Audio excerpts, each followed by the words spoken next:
जय हिंद। आपका क्वेश्चन है कि मौर्य कालीन इतिहास का संक्षिप्त विवरण दीजिए।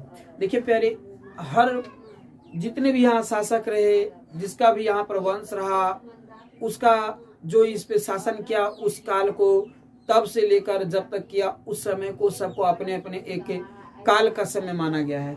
तो हमको यहाँ पर पढ़ना है प्यारे कि मौर्यकालीन इतिहास, यानी मौर्य काल का जो इतिहास है कि मौर्यकालीन इतिहास की जानकारी हेतु हमारे पास साहित्यिक स्रोत जो लिखा गया है प्यारे, उसको साहित्यिक स्रोत कहते हैं। जिसे पढ़ा गया है, लिखा गया है, वो साहित्यिक स्रोत में आएगा। क्या जगह? साहित्यिक स्रोत में। पुरातात्विक स्रोत में जिसको खुदाई करके निकाला गया, जो पत्थर के सहारे, हड्डियों की सहारे, या कोई औजार की सहारे, ना का नक्शा, या कोई क्या कहा जाए मिलती जुलती वस्तुओं के सहारे जो हम क्या करते हैं, जानकारी को एकत्र कर रहे हैं, उसको हम क्या कहते हैं, पुरातात्विक स्रोत। जिसको खुदाई करके निकाला गया हो, उसका मिलता जुलता साक्ष्य से पता किया गया हो, ठीक है।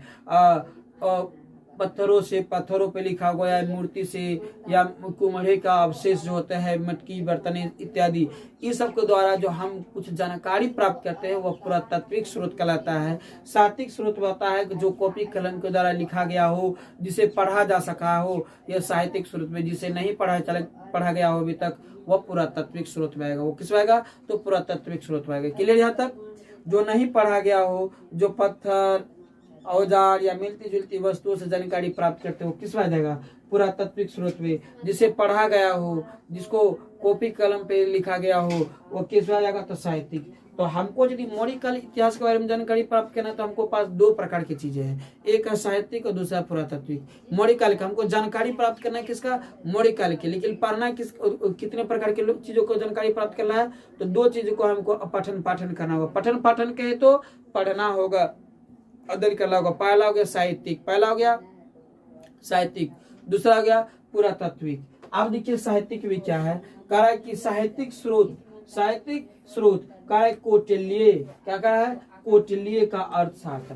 कौटिल्य जो लिखा है, अर्थशास्त्र को लिखा है। कौटिल्य किसको लिखा प्यारे? तो कौटिल्य अर्थशास्त्र को लिखा है। कौटिल्य किसको लिखा है? तो कौटिल्य अर्थशास्त्र को लिखा है। कौटिल्य किसको लिखा प्यारे?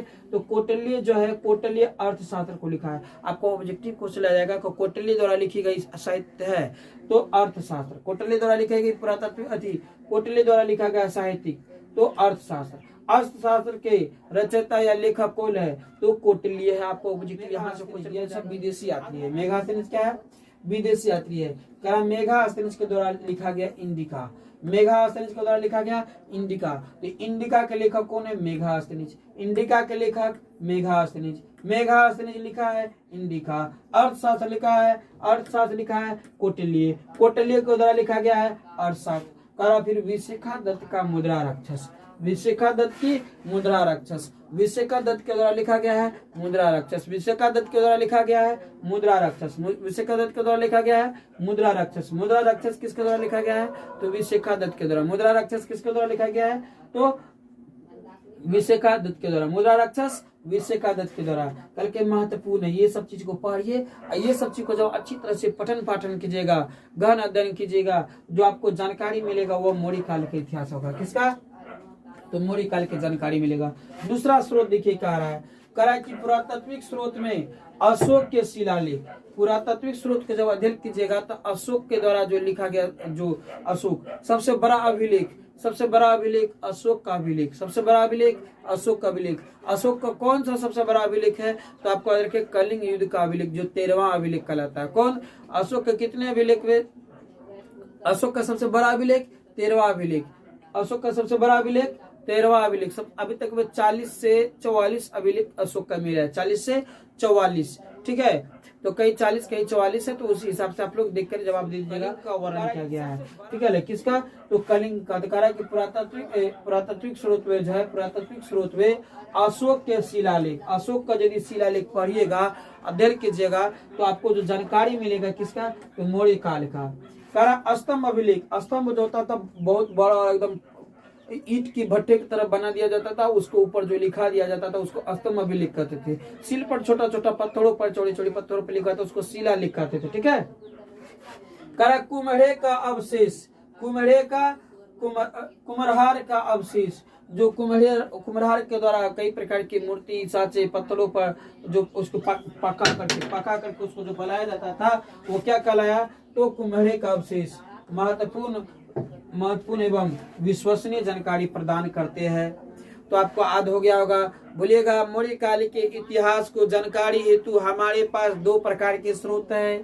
मौर्य काल के इतिहास को जानकारी हेतु हमारे पास दो प्रकार की स्रोत है।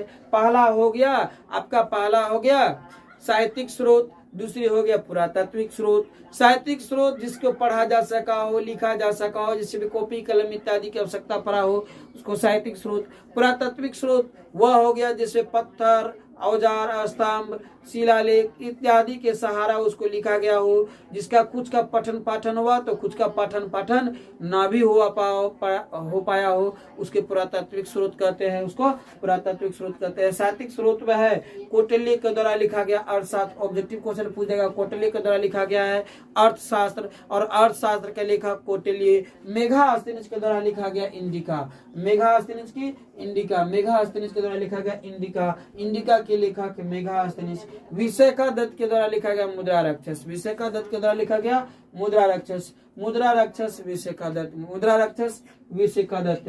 महत्वपूर्ण एवं पुरातात्विक स्रोत में है अशोक के शिलालेख, पुरातात्विक स्रोत में कौन है? अशोक के शिलालेख, स्तंभ लेख, कुम्हर के अवशेष एवं महत्वपूर्ण एवं विश्वसनीय है। ये सब को जब आप अध्ययन कीजिएगा, पठन पाठन कीजिएगा, तो आपको जो जानकारी मिलेगा प्यारी मौर्य काल का